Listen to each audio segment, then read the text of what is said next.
SnapToCover tutorial. Hey everyone, welcome to episode 3 of 5 Minutes of Soul. As promised a few weeks back, today we're going to take a little break from looking at the Mercs miniatures, doing those comparisons, and what we're going to do is I'm going to show in a quick speed video how I painted the Sarissa Precision Habitation Pod Explorer. I wanted to do something a little bit different than doing a metallic or a metal. So what I decided I was going to do is go with a dark green, like army camouflage look. I'm going to discuss certain things as the video goes through and let you know how I did certain things. So we started off, I primed it with a light gray, and as you can see right here, I'm basically putting in my first coat.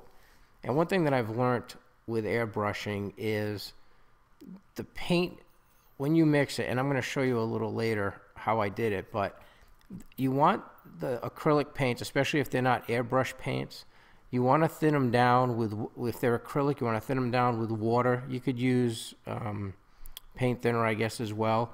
You want to get it to like a milky consistency. So if you notice, if you look here, and I put a special light on here so you could kind of see the detail and the effect. So it's going on fairly wet, but as it dries, you'll notice in areas it actually gets very, very dull. And one of the things that I did when I mixed it, and you're going to see a little later, I actually added a tiny bit of matte medium in there, just a little bit. But what an airbrush does is it actually atomizes the paint. So it tends to come out very, very fine. So patience is a virtue when you airbrush. You don't want to get overzealous and start putting a lot on. As you can see here, so I've progressed at this part of the video where I've got my base coat green down, and I've started to take a dark brown and go over. So you can see certain areas that are getting what looks to be very, very wet. You'll also notice along the video, if you have a dual action airbrush, you can just push down on the top and actually get air just to come out. So after paint comes out, you'll notice in certain times I can actually just hold the air down, and I'm actually drying the areas that I put the paint in. So at this stage, I'm getting quite a bit of my medium brown in there, my dark brown. I'm going to cap it off, and my final color is going to be like a light beige or a tan, almost a bone color. And I'm just touching up a few spots right here. So at this point, I have the foundation and the base for my camouflage look. I'm just going to put a little bit of the lighter beige color for highlighting. And so here you can see I'm using the Citadel. I think that's a Karak stone or something like that. But we're going to mix it up right here. So I put very, because I don't need a lot to do this. So I've put maybe 10 drops of paint at the bottom. I'm going to try to show you in a second. And what I've done is I've added basically just some flow improver mixed with water. So I got about a 50% ratio in there, and I'm mixing up into the paint. So you can see it does look fairly milky. And you're going to see here, it's just 2-3 drops of matte medium. And then I just mix it up. And then I'm going to actually show you the consistency on a paper plate. So I'm just stirring it up, making sure that it's equal, so I don't get matte medium or areas that at the bottom that are paint versus water. So you can see right here what's the consistency that's going to come out onto the paper plate.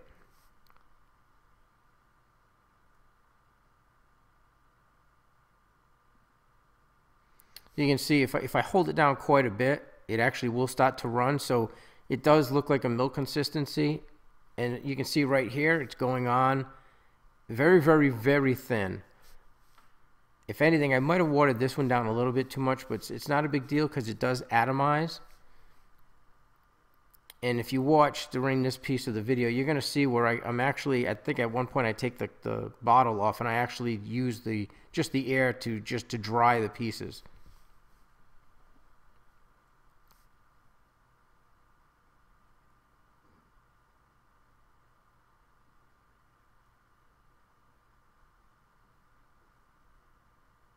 So you can see right there, a good burst of paint came out, and as I use the air, it's actually drying pretty translucent over it. And what I'm going to do after, right after I'm done doing this light color, is I'm then going to take my dark brown again, and I'm just going to go over and touch up on top, just for any of the overspray that might have dulled down my other areas. So you're going to see that in just a few minutes. I think when I'm done, the turn wheel at the top of this, I might do a metallic silver for that, but I'm going to leave the rest camouflage. I think it's just a different look.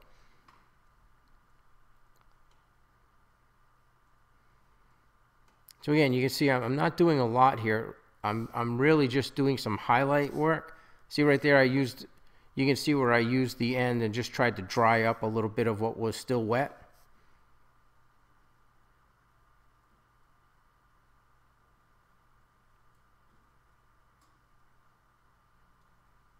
And that's the part I'm going to touch up because I didn't like the way it kind of bubbled up right there. Now I'm going to do the top. And you can see how I'm just very easily putting some coats of paint at the top. And the key point here is do it in layers. Let it dry.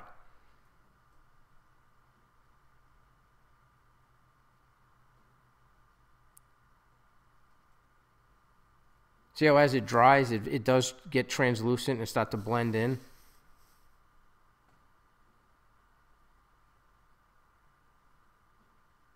And then you see, that's where I was telling you I'm actually drying it with just air at that point. There was no paint coming out. See right there? So I'm even drying those little puddles and they just disappear. And I think this is pretty much, this is it. I'm going to now, I think I take I'm going to take the dark brown and just like I said, just touch up some of those areas where I think I had a little bit of overspray that kind of hid my brown.